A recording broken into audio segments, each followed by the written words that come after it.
आपने कभी भटकती हुई रूहों के बारे में सुना? क्या इस बहती हुई हवा ने कभी आपके कान में आके कुछ कहने की कोशिश की? आप सिर्फ मैं और आप सुन सकते हैं, ये आवाज और कोई नहीं सुन सकता। मेम साहब, मैं जानती हूँ कि तू सच कह रही है। अगर ये सच है तो मैंने उसकी आवाज क्यों नहीं सुनी? कहीं ना कहीं उसका राज मेरे राज से जुड़ा है। ये मेरा घर है, मेरा। मैं जानना चाहती हूँ कि सचमुच कोई आत्मा मुझसे कुछ कहना चाहती है। 90 के दशक के शुरुआत में बॉलीवुड में कोई गुणवत्तापूर्ण या स्टैंडर्ड हॉरर मूवी नहीं बनी थी, क्योंकि भारतीय हॉरर फिल्मों के मार्गदर्शक रामसे ब्रदर्स उन दिनों अपने TV serial the Zee horror show के काम में बहुत उलझ गए थे। नतीजा ये हुआ कि भारतीय फिल्म प्रेमी एक लंबे समय तक हॉरर फिल्मों के स्वाद से वंचित रहे। लगभग एक दशक बाद साल 2002 में विक्रम भट्ट की राज के साथ बॉलीवुड में हॉरर फिल्मों की वापसी या कमबैक हुई। इस फिल्म के जरिए ही महेश भट्ट और विक्रम भट्ट ने रामसे ब्रदर्स प्रोडक्शन शैली से हटकर एक नई तरह की हॉरर शैली का जन्म दिया। इस नई शैली के माध्यम से भूत या निराकार आत्माओं की आतंक या खौफ स्क्रीन पर उनके प्रत्यक्ष उपस्थिति के माध्यम से नहीं, बल्कि उनके अस्तित्व की धारणा या फीलिंग्स के माध्यम से शुरू हुआ। इस शैली को बाद में राम गोपाल वर्मा द्वारा और भी बेहतर तरीके से डेवलप किया गया था। ये नई तरह की हॉरर शैली जेनरेशन नेक्स्ट को बहुत पसंद आया और ये ट्रेंड आज भी बरकरार है। हॉरर फिल्म राज साल 2002 में बनी, जिसका निर्देशन विक्रम भट्ट तथा निर्माण मुकेश भट्ट, कुमार एस तौरानी और रमेश एस तौरानी द्वारा किया गया था। फिल्म में बिपाशा बसु, डिनो मारिया, श्रुति उल्फत, मालिनी शर्मा और आशुतोष राणा ने मुख्य भूमिका निभाए थे। फिल्म को अनऑफिशियली एक Hollywood horror movie what lies Vineeth का हिंदी संस्करण या रीमेक माना जाता है। राज की कहानी महेश भट्ट और गिरीश धमीचा द्वारा लिखा गया था। फिल्म का संगीत नदीम श्रवण ने तैयार किया था। 1947 में आई कमल अमरोही साहब की फिल्म महल के बाद यकीनन राज को ही भारत की दूसरी सबसे बड़ी म्यूजिकल हॉरर फ्लिक कहा जा सकता है। आपके प्यार में हम संवरने लगे।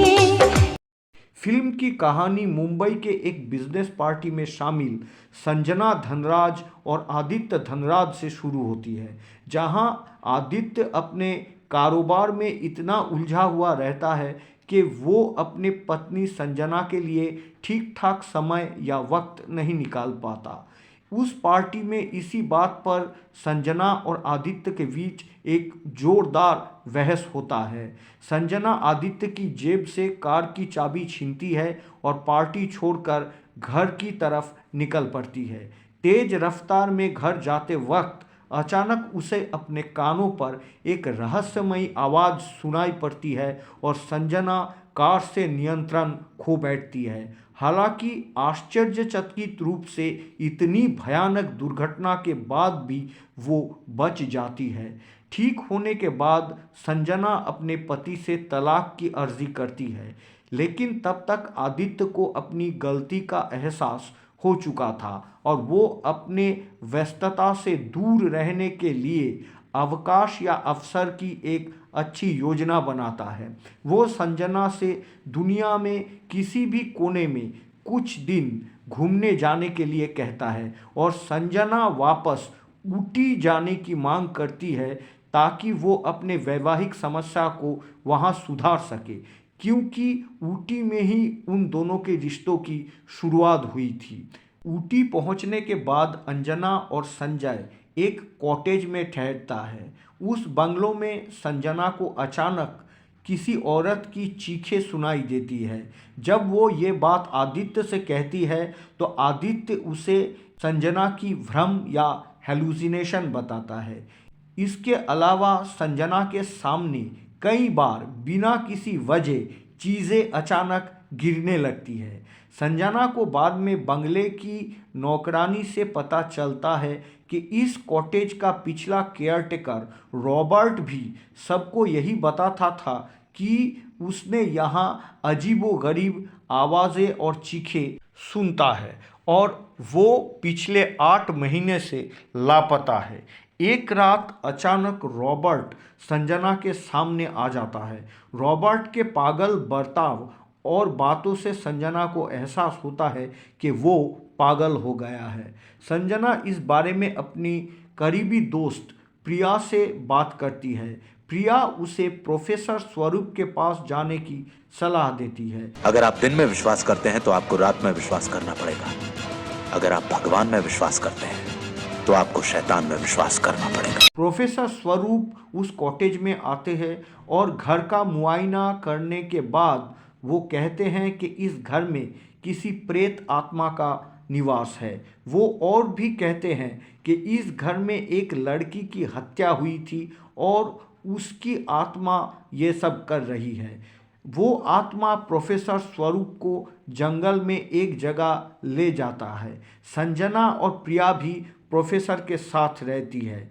जंगल में जाने के बाद उस जगह से उन्हें एक रिवॉल्वर बरामद होती है। वो तीनों उस रिवॉल्वर के मालिक की तलाश करने के लिए हथियार की दुकान जाते हैं और वहाँ उसके मालिक का पता चलता है कि उस गन का लाइसेंस किसी आर्मी के कॉर्नेल अर्जुन मलिक के नाम पे दर्ज है। वो तीनों अर्जुन पर शक करते हैं कि शायद उसी ने ये कत्ल किया है, लेकिन जब वो लोग उनके घर जाते हैं तो उन्हें पता चलता है कि जिसका कत्ल हुआ वो और कोई नहीं बल्कि अर्जुन मालिक की बेटी मालिनी है। मालिनी एक मानसिक रोगी थी और कई बार पागल खाने से भाग भी चुकी थी, ऐसा उनके पिताजी कहते हैं। प्रोफेसर स्वरूप मालिनी की आत्मा को प्लैंचेट के जरिए बुलाकर उससे सारी बात जानने की सुझाव देते हैं। संजना उस आत्मा को बुलाने के लिए मान जाती है। जब मालिनी की आत्मा को बुलाया जाता है तो वो आत्मा संजना के शरीर में प्रवेश कर जाती है। कुछ समय बाद जब आदित्य वहाँ पहुँचता है तो वो संजना को अजीब तरह से बर्ताव करते हुए देखता है और जब अचानक आदित्य समझ जाता है कि संजना के शरीर में और कोई नहीं बल्कि मालिनी है तो वो जोर से मालिनी का नाम से चिल्ला पड़ता है और तभी मालिनी की आत्मा संजना के शरीर को छोड़ के चली जाती है और संजना बेहोश हो जाती है। इसके बाद संजना आदित्य से सवाल करती है कि आखिर ये मालिनी कौन है। आदित्य उसे बताता है कि कुछ साल पहले एक तूफानी रात में जब वो ऊटी में आया था तो उसी रात अचानक मालिनी उसके घर आई थी और उसने उसे एक दिन रुकने की इजाज़त दी थी क्योंकि मजबूरी थी और समय के साथ उन दोनों के बीच संबंध बढ़ता ही गया। फिर मालिनी आदित्य से अपनी पत्नी को छोड़कर उसके साथ रहने के लिए दबाव डालने लगी और जब आदित्य नहीं माना तो उसने उसी घर में सुसाइड कर ली, जिसके बाद कोई उस पर शक ना करे इस कारण आदित्य ने अपने नौकर के साथ मिलकर मालिनी की लाश दूर जंगल में दफना दिया। सब सुनने के बाद संजना गुस्से में आदित्य को अकेला छोड़कर निकल जाती है। जब वो प्रोफेसर स्वरूप के पास आती है तो प्रोफेसर संजना को बताते हैं कि मालिनी की आत्मा भी यही चाहती है कि संजना और आदित्य दोनों अलग अलग रहे और वो आसानी से आदित्य को हासिल कर सके। प्रोफेसर ये भी कहते हैं कि उस आत्मा का अगला कदम या मकसद आदित्य को मारना है। वो कहते हैं कि मालिनी के आदित्य को मारने से पहले ही उन्हें आदित्य के पास पहुंचना होगा। दूसरी ओर संजना अचानक आदित्य के पास चली आती है और कहती है कि वो बस उसकी जान की बचाव के लिए ये सब कर रही है और उसे तुरंत कार में बैठाकर मुंबई चलने के लिए कहती है। उन दोनों के निकल जाने के तुरंत बाद ही संजना, प्रिया और प्रोफेसर स्वरूप वहाँ आ जाते हैं और कॉटेज के नौकरानी शारदा उन्हें कहती है कि अभी अभी संजना के साथ तो आदित्य कार में निकल चुका है। वो लोग समझ जाते हैं कि वो असल में मालिनी थी जो संजना के भेष बदलकर आदित्य को अपने साथ ले गई। फिर मालिनी की आत्मा उस कार के अंदर अपना भयानक चेहरा आदित्य को दिखाता है और आदित्य की गाड़ी नियंत्रण खोकर पहाड़ी से गिर जाता है। आदित्य अस्पताल में कोमा में चला जाता है। आदित्य को उस आत्मा से बचाने के लिए संजना, प्रिया और प्रोफेसर स्वरूप उसी जंगल में पहुंचते हैं और उस लड़की की शरीर को जलाने के लिए ढूंढते हैं। प्रोफेसर अपनी तंत्र विद्या के मदद से मालिनी के शरीर के जगह को ढूंढ निकालते हैं। उसका शरीर मिल जाने के बाद प्रोफेसर गाड़ी से पेट्रोल लेने चले जाते हैं। तभी बिजली की तार गिर जाता है और प्रोफेसर की मौत हो जाती है। संजना की आत्मा प्रोफेसर के शरीर पर प्रवेश करती है और वो पेट्रोल लेकर प्रिया और संजना के पास आता है।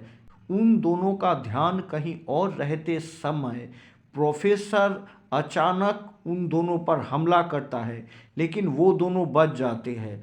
उनकी लड़ाई होती है और अंत में संजना मालिनी के नापाक शरीर को जलाने में कामयाब हो जाती है।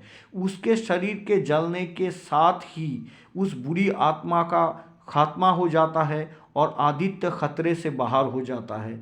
संजना और आदित्य फिर से एक हो जाते हैं।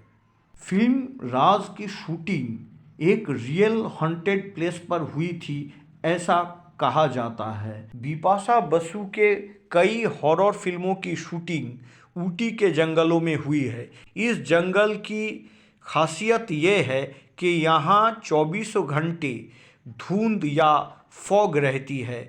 इसका नाम है फाइन फॉरेस्ट। कहा जाता है कि फिल्म की शूटिंग के वक्त कई डरावनी घटनाएं हुई थी जिससे सारे स्टार कास्ट डर गए थे। कहा जाता है कि जिस बिल्डिंग में फिल्म की शूटिंग हुई वहां किसी भी नॉर्मल इंसान का जाने आने पर रोक है।